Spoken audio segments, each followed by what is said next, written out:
इस वीडियो में हम बात करेंगे बायो सावर्ट्स लॉ की। ये तो हम जानते ही हैं कि जब किसी वायर में करंट कैरी होता है तो उसके चारों तरफ एक मैग्नेटिक फील्ड क्रिएट हो जाता है, मैग्नेटिक फील्ड पैदा हो जाता है। साइंटिस्ट बायो सावर्ट्स ने एक लॉ दिया जिसकी वजह से हम मैग्नेटिक फील्ड बड़े आसानी से फाइंड करते हैं, तो इसे ही हम बायो सावर्ट्स लॉ बोलते हैं।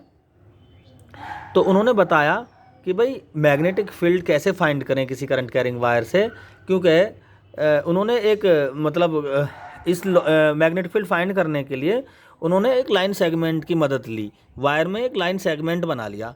क्यों? क्योंकि जो वायर होते हैं, क्योंकि जो मैग्नेटिक फील्ड होता है वो करंट की डायरेक्शन पर शो करता है। करंट की डायरेक्शन ज़रा सी चेंज हो जाती है तो मैग्नेटिक फील्ड की वैल्यू भी चेंज हो जाती है। बाय द वे, जैसे मेरे पास ये वायर है, इस तरह से ऐसे वायर है।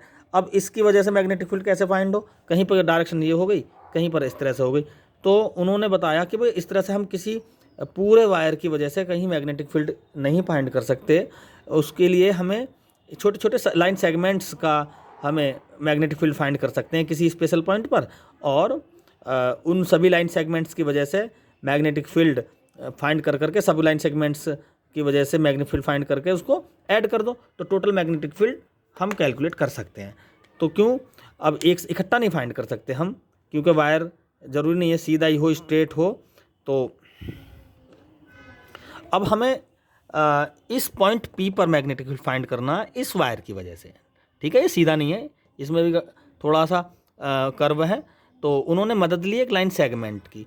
तो उन्होंने बताया कि भाई किसी पॉइंट P पर एक लाइन सेगमेंट तो बिल्कुल ही सीधा होगा, तो उसकी वजह से मैग्नेटिक फील्ड फाइंड किया। उन्होंने बताया कि इस डेल्टा एल लाइन सेगमेंट की वजह से पॉइंट P पर जो मैग्नेटिक फील्ड होगा वो कुछ पैरामीटर्स पर डिपेंड करेगा।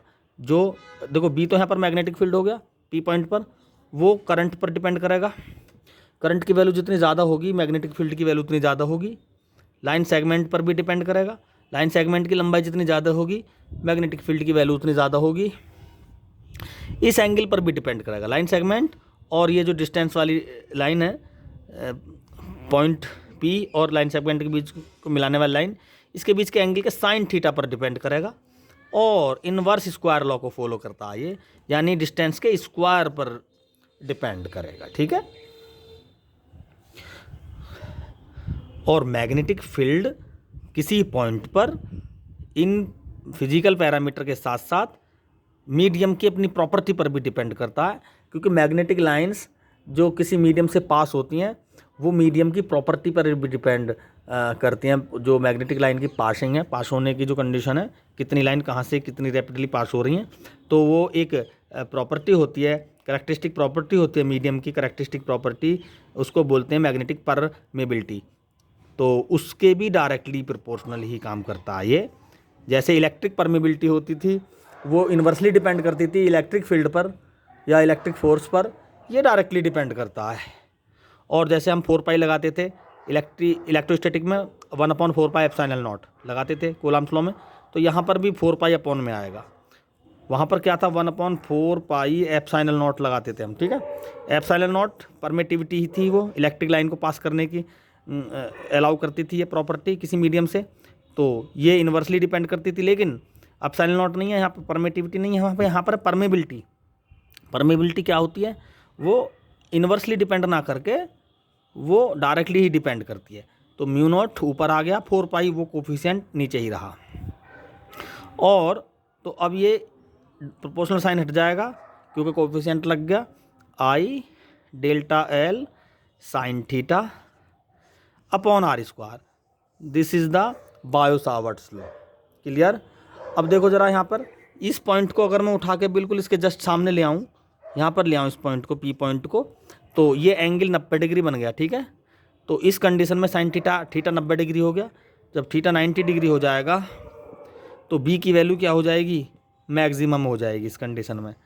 इसका मतलब ये हुआ कि जो लाइन सेगमेंट की वजह से मैग्नेटिक फील्ड होता है वो उसके जस्ट सामने सबसे ज़्यादा होता है। इसका मतलब ये हुआ, जैसे ऊपर या नीचे चलेंगे या तो ऊपर जाओ या इसके नीचे जाओ, जैसे इसके इधर उधर जाएंगे तो मैग्नेटिक फील्ड की वैल्यू घटने लगती है।